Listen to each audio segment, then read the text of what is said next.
હવામાન વિભાગે જે તારીખોનું એલાન કર્યું હતું, આગાહી કરી હતી કે ચોમાસુ એ તારીખોની વચ્ચે જે બેસશે તે આ વખતે પણ સાચી ઠરી છે।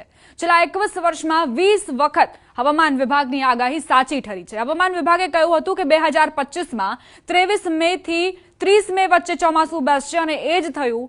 24 મે કેરળમાં એન્ટ્રી થઈ ચૂકી છે ચોમાસાની। કેરળ સિવાય તમિલનાડુ અને સાથે જ કર્ણાટક અને મિઝોરમમાં પણ ચોમાસાએ એન્ટ્રી મારી લીધી છે। હવે એ સમજીએ કે તારીખો આખરે જે આપવામાં આવી છે, એક્ચ્યુઅલ ડેટ્સ કઈ છે અને જે તારીખોએ નોર્મલ ડેટ્સ હોય છે તે કઈ છે, બંને વચ્ચે અંતર તમે આ જોઈ શકો છો। હવામાન વિભાગની તસવીર છે, જે રેડ લાઇન્સ આપ જોઈ રહ્યા છો તો એ દર્શાવે છે કે આખરે સામાન્ય રીતે ચોમાસું કેવી રીતે બેસતું હોય છે।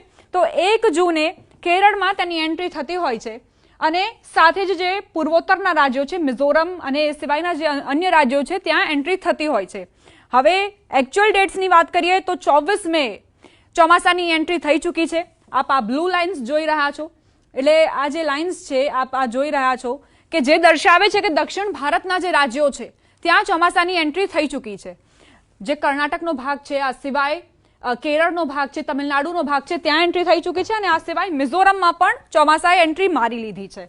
હવે આગળ વધીએ અને આપ જોઈ શકો છો કે આ જે ડેટ છે 10 તારીખે મહારાષ્ટ્રમાં એન્ટ્રી બતાવે છે અને ત્યારબાદ 15 જૂને સામાન્ય રીતે ગુજરાતમાં વાત કરીએ 15 જૂને ચોમાસાની એન્ટ્રી થતી હોય છે, ત્યારબાદ તે આગળ વધે છે, સૌરાષ્ટ્રના જિલ્લાઓને કવર કરે છે। 25 જૂન સુધીમાં એ ઉત્તર ગુજરાતના જિલ્લાઓને કવર કરે છે અને 30 જૂન સુધીમાં આખા ગુજરાતમાં જે વાતાવરણ છે તે વરસાદ રૂપી વરસતું હોય છે, ચોમાસાનો માહોલ જોવા મળતો હોય છે। તો આ પ્રકારની સ્થિતિ છે અને આપ આગળ જોઈ શકો છો કે આખા ભારતની વાત કરીએ તો 5 જુલાઈ સુધીમાં આખા ભારતમાં ચોમાસું બેસી જતું હોય છે। હવે આ એક્ચ્યુઅલ જે ડેટ્સ છે તેની વાત કરીએ તો એક્ચ્યુઅલ ડેટ્સમાં આપ જુઓ કે આ ગોવા સુધીનો જે પટ્ટો છે ત્યાં સુધી આ ચોમાસું પહોંચી ચૂક્યું છે, ગોવા સુધી અસરો વર્તાઈ રહી છે। હવે બની શકે કે 15 જૂને જે વરસાદ વરસતો હતો, 15 જૂને જે ચોમાસાની એન્ટ્રી થતી હતી તે 3 થી 4 દિવસ વહેલા થાય।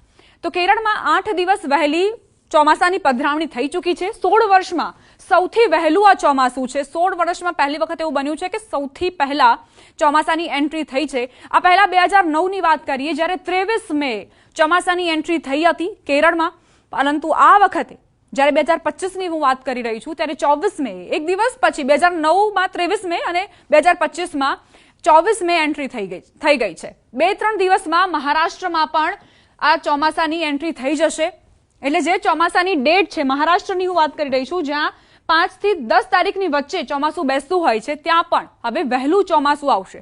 3 થી 5 દિવસ, માફ કરશો 2 થી 3 દિવસમાં મહારાષ્ટ્રમાં આ ચોમાસું પહોંચી જશે અને ત્યારબાદ ગુજરાતમાં પણ તેની અસરો વર્તાશે। હવે આગળ વધીએ અને એ સમજવાનો પ્રયત્ન કરીએ કે અથ્રેયા શેટ્ટી હવામાન નિષ્ણાત, તેમનું શું કહેવું છે આ ચોમાસાને લઈને। તેમણે 24 એપ્રિલે જ આગાહી કરી દીધી હતી કે 24 મે એન્ટ્રી થઈ જશે ચોમાસાની। જે દક્ષિણ પશ્ચિમનું ચોમાસું છે તે 24 મે જ એન્ટ્રી મારી જશે અને એ જ પ્રકારની સ્થિતિ અત્યારે વર્તાઈ રહી છે। ચોમાસું ક્યારે પહોંચશે તો કેરળની વાત કરીએ, અંદાજિત તારીખ જે છે તે 24 મે છે। તે 24 એપ્રિલે જ તેમણે કહી દીધું હતું કે 24 મેના દિવસે ચોમાસું આવશે, 8 દિવસ વહેલું ચોમાસું આવશે એ પ્રિડિક્શન તેમણે કર્યું હતું અને એ જ પ્રકારની સ્થિતિ જોવા પણ મળી રહી છે। કર્ણાટકમાં આવીએ જ્યાં 28 મે સુધીમાં આગાહી વર્તાઈ હતી કે 28 મે સુધીમાં જે આ ચોમાસું છે તે આવી જશે, નૈઋત્યનું આ ચોમાસું આવી જશે અને એ જ થયું છે અને કર્ણાટકમાં પણ અસરો શરૂ થઈ ચૂકી છે ચોમાસાની। 8 દિવસ વહેલું ચોમાસું આવશે તેવું પ્રિડિક્શન હતું તેમનું અને એ જ થયું। મુંબઈની વાત કરીએ 3 જૂન સુધીમાં, એટલે કે 7 દિવસ વહેલું ચોમાસું બેસશે તે પ્રકારની આગાહી અથ્રેયા શેટ્ટીએ કરી હતી અને એ જ થયું છે। દક્ષિણ ગુજરાતની વાત કરીએ, કારણ કે દક્ષિણ ગુજરાતમાં સામાન્ય રીતે 15 જૂન સુધી જે ચોમાસું છે તે આવતું હોય છે, પરંતુ આ વખતે 3 થી 5 દિવસ વહેલું, એટલે કે 10 થી 12 જૂન સુધીમાં દક્ષિણ ગુજરાતના જે ખેડૂતો છે તે તૈયાર થઈ જજો, કારણ કે રીમઝીમ ચોમાસું વરસવાનું છે અને આ વખતે ખૂબ જ સારી અસરો રહેશે ચોમાસાની। સૌરાષ્ટ્રની વાત કરીએ જ્યાં સૌરાષ્ટ્રમાં પણ 3 દિવસ વહેલું ચોમાસું બેસે તેવી શક્યતાઓ છે।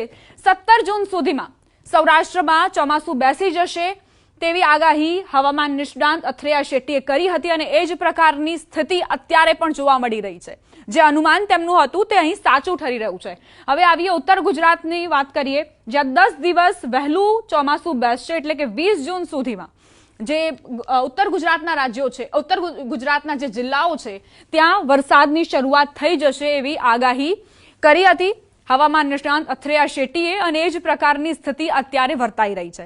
તો હવામાન વિભાગની પણ જે આગાહી હતી એ સાચી ઠરી છે અને સાથે જ હવામાન નિષ્ણાંત અથરેયા શેટ્ટીની જે આગાહી હતી તે પણ સાચી ઠરી છે.